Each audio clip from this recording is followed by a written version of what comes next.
তো বন্ধুরা আজকে তোমাদের দেখাবো পদ্ম গাছের মাটি কিভাবে লেয়ারিং পদ্ধতিতে করবে। প্রথমেই নিয়ে নিতে হবে গোবর সার, একদম নিচের লেয়ারে কিন্তু গোবর সারটাই লাগবে। গামলার অর্ধেকটা গোবর সার নিয়েছি এখানটায়, নিয়ে ভালো করে চেপে চেপে দেবে। তারপরে এখানে দুটো সার ইউজ করবে, এটা হচ্ছে এনপিকে 19-19 আর হচ্ছে ডিএপি। এই দুটোই কিন্তু পদ্ম গাছের মেন খাবার। তোমাদের কাছে যদি এই সারটা না থাকে তাহলে তোমরা খোল জল দিয়ে দিতে পারো। তোমাদের কাছে যদি কোনো সারই অ্যাভেলেবেল না থাকে তাহলে কিন্তু তোমরা নাও দিতে পারো, কিন্তু যখন মাটি তৈরি করবে তখন একটু সার দিয়ে দিলে আর কি ফুলটা ভালো হয় আর ফুলটার সাইজ বড় হবে। আর আমি কিন্তু এটা পুকুরের মাটি নিয়েছি, তোমরা পুকুরের মাটি না পেলে এমনি গার্ডেন মাটি দিয়েও করতে পারো, কিন্তু গার্ডেন মাটি দিয়ে করলে কিছুদিন ভিজিয়ে রাখবে। আমার যেহেতু এটা পুকুরের মাটি তাই আমি 2 দিন ভিজিয়ে রেখেছিলাম। যখন দেখবে পদ্ম গাছের মাটিটা একদম পাক মাটি মতন হয়ে গেছে তখন কিন্তু পদ্ম গাছটা লাগিয়ে দেবে। আর গোবর সার বা মাটির সঙ্গে যদি কোনো পাথর মাথর থাকে সেগুলো কিন্তু বেছে বেছে ফেলে দেবে। তারপর আমি কিন্তু জলটা একদম ফুল ভরে দিয়েছি যাতে মাটিটা ভালো করে ভিজে যায়।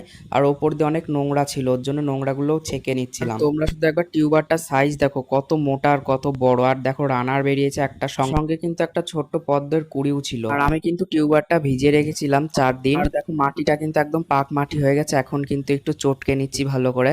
আর যেগুলো শক্ত বাঁধবে হাতে সেগুলো কিন্তু আমি ফেলে দেবো। দেখো মাটিটা কিন্তু আমার 3 দিন ভেজানো ছিল। আর যখন টিউবারটা লাগাবো তখনই কিন্তু ভিডিও করার কথাটা মনে ছিল না, তাই টিউবারটা লাগানো হয়ে গেছিল। তোমরা এক কোণার দিকে কিন্তু টিউবারটা লাগাবে। গাছের সম্বন্ধে আরো কিছু জানতে হলে চ্যানেলটি সাবস্ক্রাইব করে রাখো। আজকের মতো টাটা।